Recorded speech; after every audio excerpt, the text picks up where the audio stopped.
Hey everyone, welcome back to my channel. Today I'm sharing a project that's super practical and fun to build.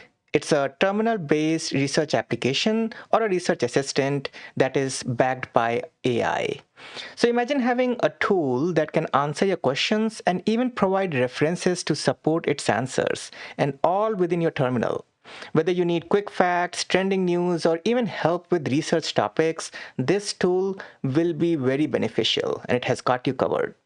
So, this project actually started as a way for me to explore creating my own research assistant. And I focused on designing it to be modular, flexible, and easy to expand. The best part is that you can run it interactively or as a one off command, depending on what you need.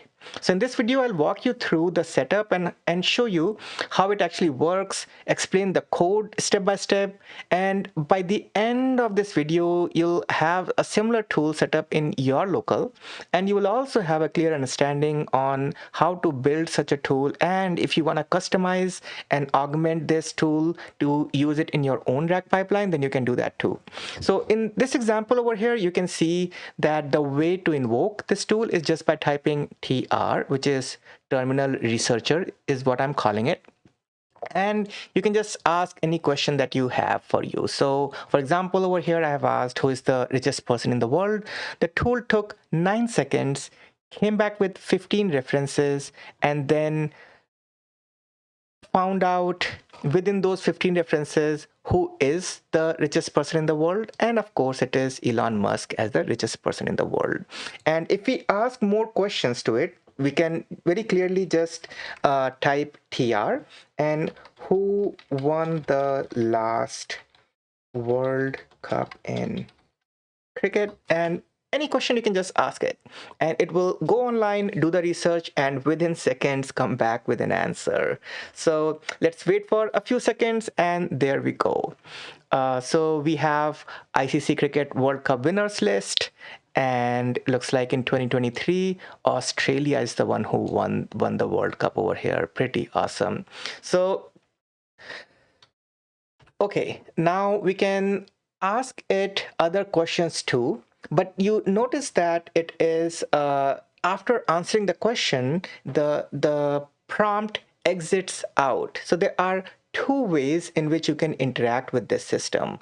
One way is by just having a one-off prompt by typing TR and asking your question like, how hot is it in Minnesota today? And let's see what it comes back with. It'll take about less than 10 seconds in general to answer a question. So while I'm just talking about it, it'll come back with an answer, and it'll have some kind of answer. It is cold, of course, it is cold in Minnesota. And this is quite true because I can feel the wrath of cold over here. But you see the interactivity over here ended, like it is just one-off question that you asked, and it ended over here. But what if I wanted to continue this conversation and I wanted to ask how about, let's say, Lucknow, or how about some other place? And if I type over here, how about Lucknow, it will not have the context of my previous question, because this is the TR way of invoking. This is having one off command and only one off question to be asked. Now, let me show you how can you be having an interactive way of using this application. So to do it interactively, we can go to our folder where we have installed it, and I want to show you conda activate, and I'm gonna show you how to install this application and everything in depth. But I just want to quick show you what this application can do by its different features. And once I'm done showing you all the features, I'm also going to show you how you can install it locally too. So python chat.py, and if you want to just have a chat conversation with it, so now you can ask how cold is it in Minnesota, and it is going to do the same thing. It will find the answer for you, but it won't exit the chat. It will continue chatting with you. And now if you ask how about Lucknow, India, and then it will know the context that, hey, the user has asked, and let's see, it should at least know the context that the user has asked about the temperature in Minnesota. So now when he's asking how about Lucknow, India, it is going to give me the weather for Lucknow, India. So this is pretty cool that not only did it know the answer to the question, but it also knows the context. And in order for us to exit out of it, we can just type exit, and then we can exit out of it. So let me show you how you can install and use such an application. But before I do that, let me show you the architecture of this application, like how this application is built. So whole source code is available on my GitHub repo, github.com teachings terminal researcher. This is the repo over here for it. And the way the application is built is, of course, it is using Python, and there are two different ways of using it, using the chat interface and using the TR, which is the terminal researcher interface. So for you to install this in your local, step number one is that you'll have to clone this repo in your local. So the same repo that you have, git clone and then cd into it, which is what I have already done. I keep all my projects inside a folder called dev AI. So I'm already cd'd into dev AI, and then I have cloned it over here. So let me show you quick what I'm talking about. So in my case, I have a dev AI folder. Inside the dev AI folder, I have this terminal researcher cloned. So once you clone it, you have to then cd into it, and then now you will be inside your folder. And then you can go ahead and create a conda environment named terminal researcher, and then you'll have to activate the conda environment of terminal researcher, which is what I have done over here. So if you see, I have activated the conda environment of terminal researcher. I have created and activated it. So once the conda environment is activated, you have to do a pip install of requirements.txt, and let me show you the requirements file. It is pretty simple file. You just have requests, term color, rich, and WebSocket, right? So we have these few dependencies over here so that we can have a nice looking terminal essentially.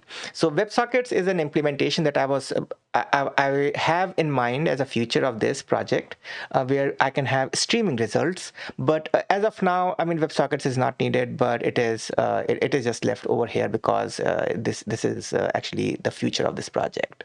All right. So in terms of configuration, you need to have a few different things in your local. What are those things? Number one, you need to have Ollama server installed in your local. What is Ollama?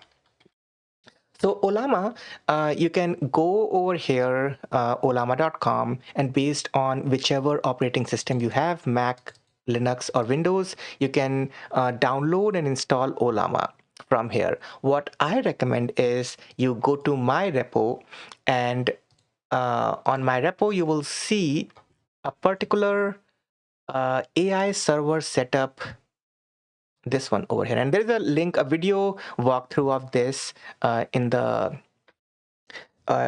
description section I will leave.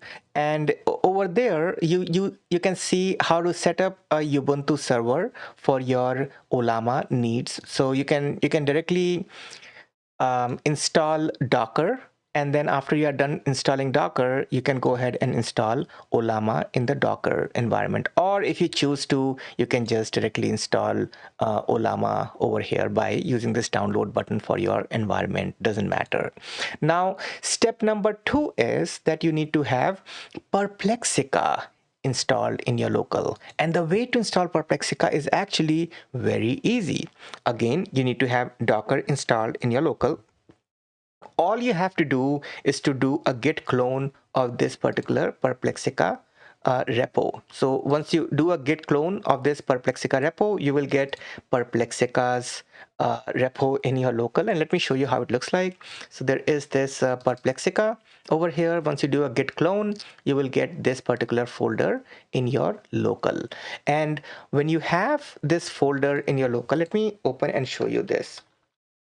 Once you get Perplexica in your local, then all you have to do is to make sure that you input your, and let me show you this sample config.toml file, right? So there is this file that is already provided. So you have to either rename it or copy and paste it and then call it config.toml, right? So just get this file in, and in this file all you have to do is to provide the Olama's endpoint. So Olama endpoint for you over here would be host.docker.internal 11434, which is what we are using because we are using dockerized Olama instance over here for us.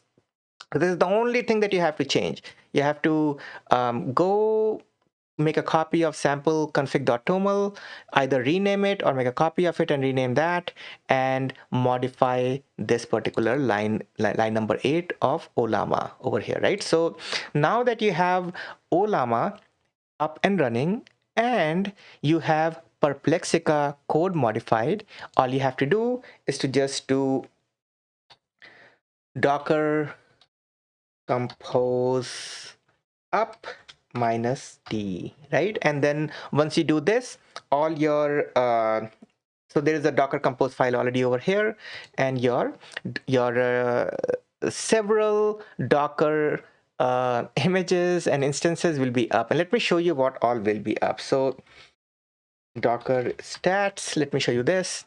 So once you have Olama running and 3 of the Perplexica services running, so there is 1, 2, and 3.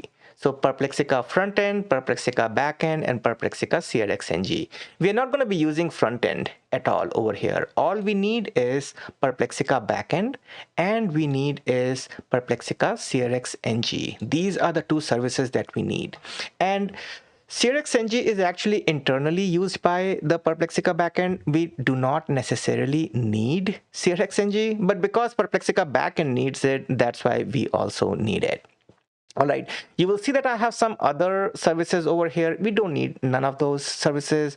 All we need is Olama and Perplexica. These are the only 2 services that we need. Now, you'll see that I also have OpenWebUI, and most of us have OpenWebUI in our local. At the least, if you're following my AI server setup guide, then you will also have OpenWebUI in your local. If you do, then you can make a small tweak to the Docker Compose by Perplexica, because Perplexica also wants to expose the port 3000 for its front end.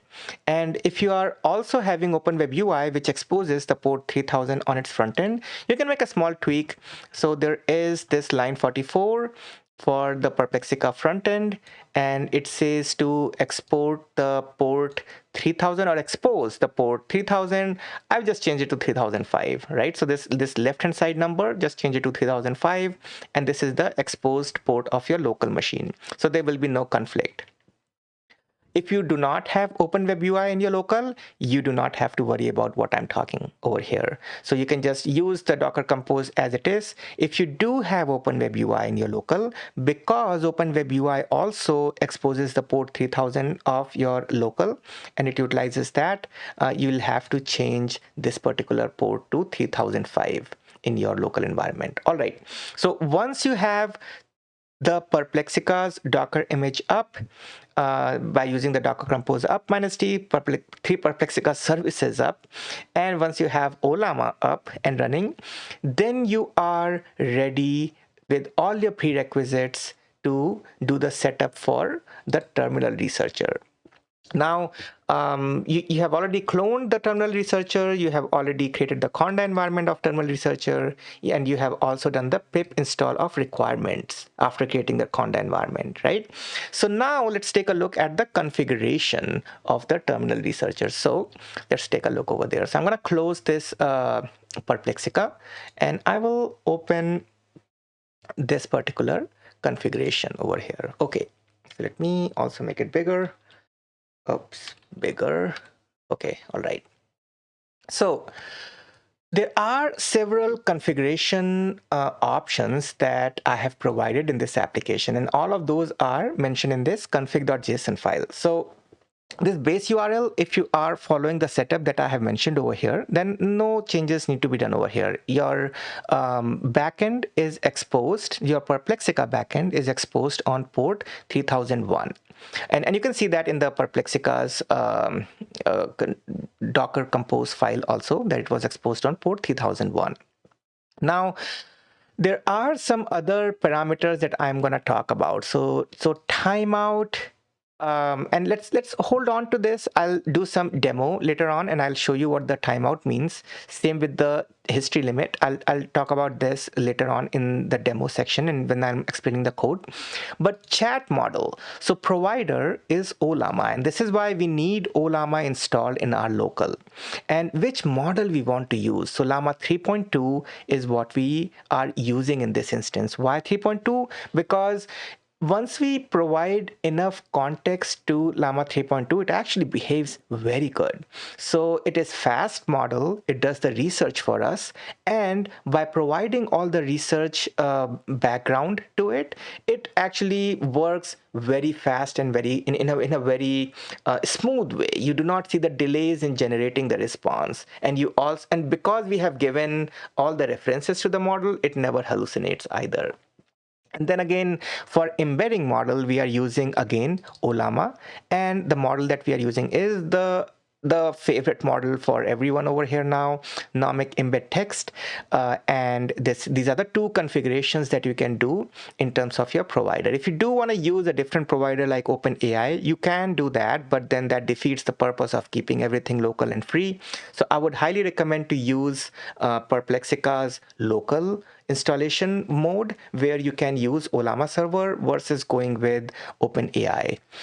All right, optimization mode and focus mode. So optimization mode is balanced. So you have an optimization mode of speed or balanced over here. So balance gives you that optimal performance where it does the web search for you, gets enough references, and also does it in a balanced way, is what I'm trying to say. It does not skimp out on either one of those activities. It performs a decent enough search and puts the data in the embedding model perfectly before providing the final answer for you. And focus mode web search means that we do want to go out, we do want to do a search, and we do want to reference our search items when we are providing context to our Ollama model. So this is the configuration options that we have over here, and these config options are utilized inside our Python script. So let's talk about that now. We have two Python scripts over here. So the execution starts with chat.py. And at the very top, we have the user interface layer. And this is the terminal chat application where you interact with the assistant. And then there is a client layer. In this client layer, this is the brain of the application. It handles the communication with the backend, processes responses, and also logs all the activities that we have. And then finally, the backend itself, which powers the actual responses using the AI models to generate the answers and also references the external sources. So the modular design means that you can swap out components easily. For example, connecting a different API or enhancing the functionalities later on or changing a model. All of those things can modularly be changed and enhanced by you. So in the chat.py application, where the code actually starts from here, you will see that this file handles the user input. It displays the responses and manages the interactive mode, the TR mode, or the actual the interactive mode where you can have back and forth communication with the application, or the command line mode. And here is what it does. So there is a main function. Let me go down over here. There's a main function over here that makes the app flexible. It decides whether to start an interactive chat or just handle a one-off query and then shut it down after that. There is also render sources method on the top, so right here. So what this render sources function does is it formats and displays the references or the referenced sources very neatly and in a very elegant way. And it is especially useful for presenting those clickable links that you must be seeing on the terminal. So let me show you again. So all those links that you see over here, this is where it is coming from. It is rendering it in a nice and a pretty way over here for us.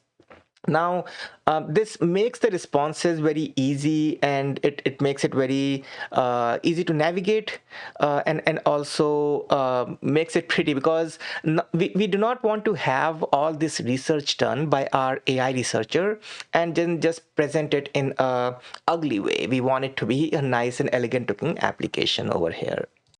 And then you'll see there are a couple more methods over here. For example, handle query, which handles a single query passed via the command line or during the interactive chat method, where this accepts the query and then it passes it along in order to process the query, right? So this is the method where we are entering when we are calling from the main application, when we are passing down the query to the application.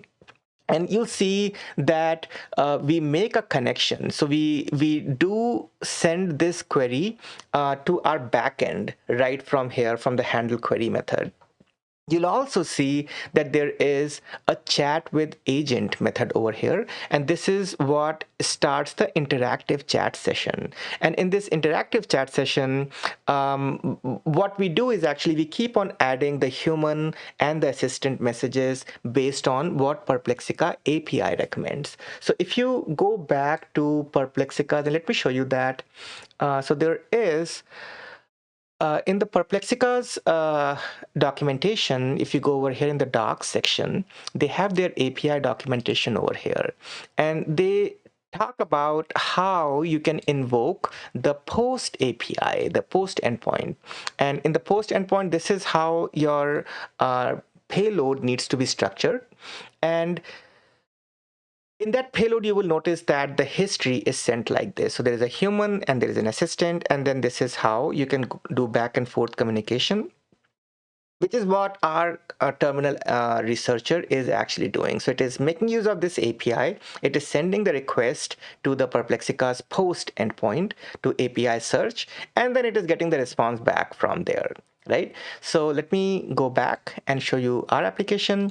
Here we are adding the message as human or assistant over here, and then we are passing it to the handle query method. And handle query method then internally is sending it to the backend API. So this is what's actually happening.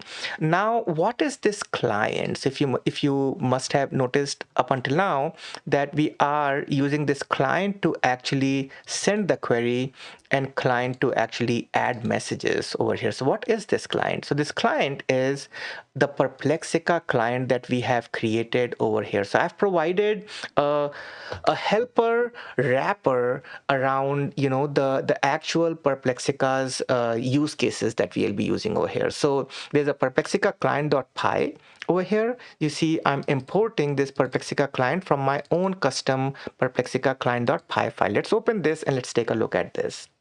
So key features of Perplexica client. So this particular file handles and does all the heavy lifting.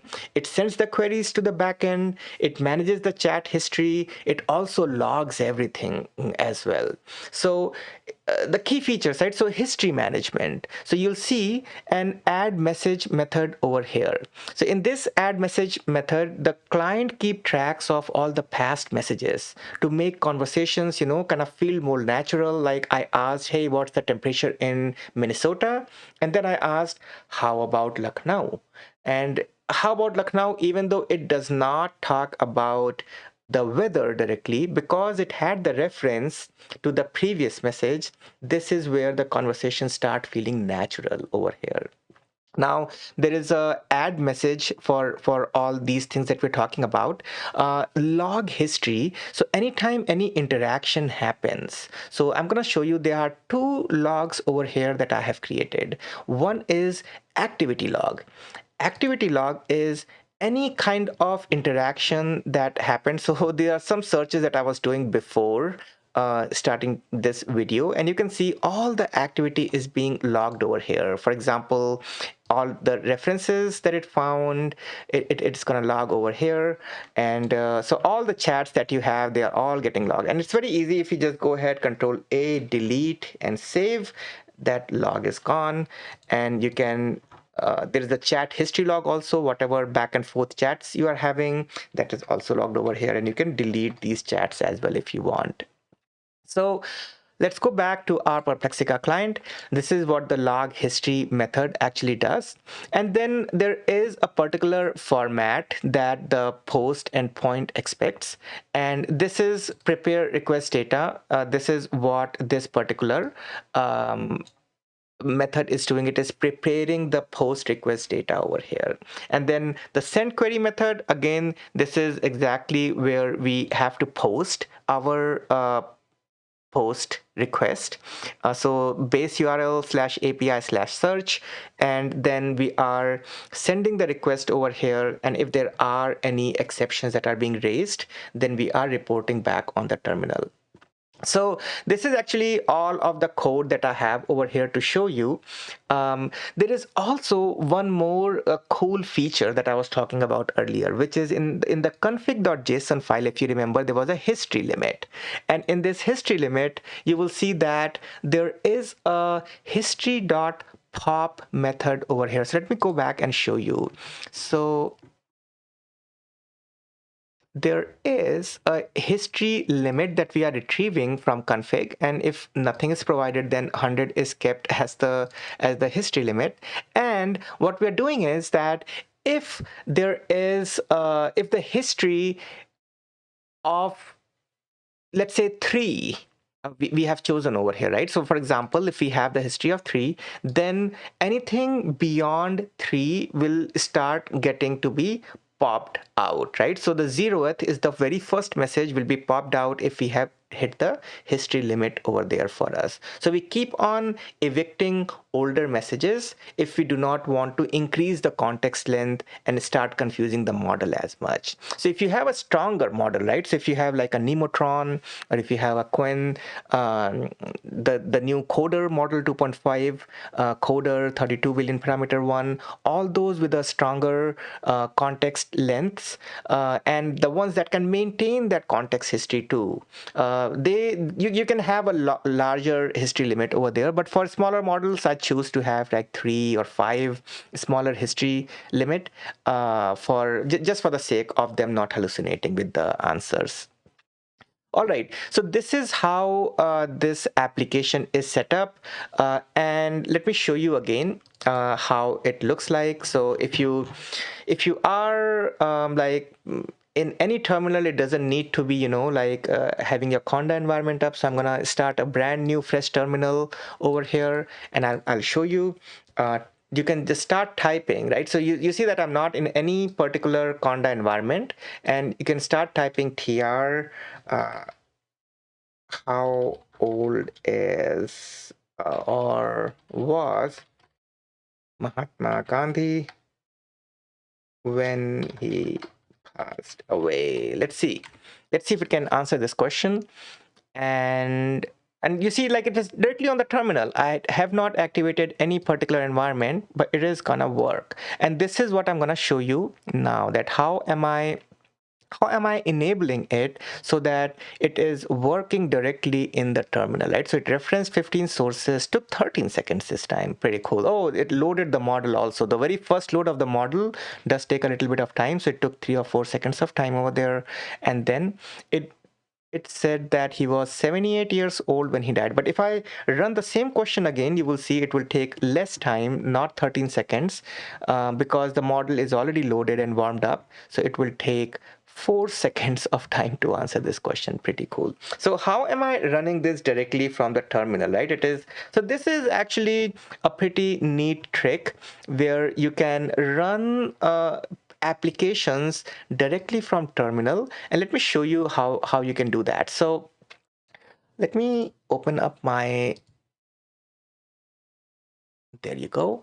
So if you go back to this this README file over here, down below, you will see that there are two ways of using this. Like I have already demoed to you that you can use with the Python chat.py, and that is okay. But how is the tr command working? So tr command is working because you'll have to set it up. So in my case, my code base is in dev AI, right? So my home folder dev AI. So just keep track of this, that your code base, wherever it is, this is the location where your tr script is, right? So your tr script, which is also located in the same folder. So right here, there is a tr script over here. It's a very simple script.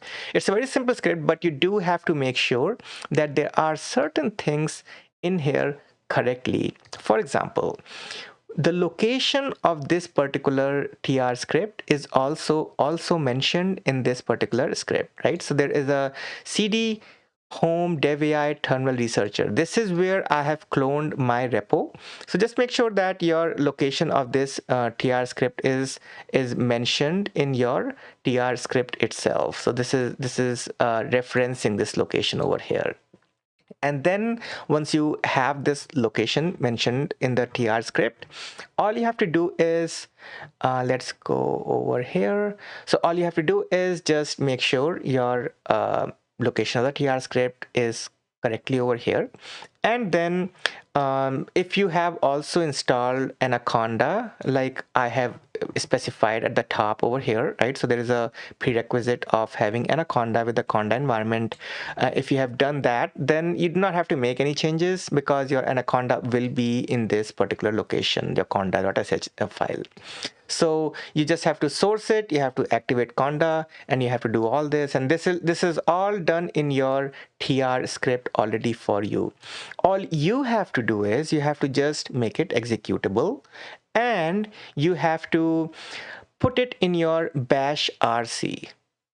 Right, so bash rc is your when you start up your system, when you start up your terminal, these are the path variables that are put in your path. These are the locations that are put in your path, right? So what we are saying is that, hey, export this particular location also as your path variable when you are starting up a terminal commands. And this is why your tr script will be available in your terminal, because you are exporting and you are making sure that this particular location is also available in the path, right? So you see, this is the location and this is also part of the path now. So wherever you are in the system, it doesn't matter, you will have your path variable available to you as this location.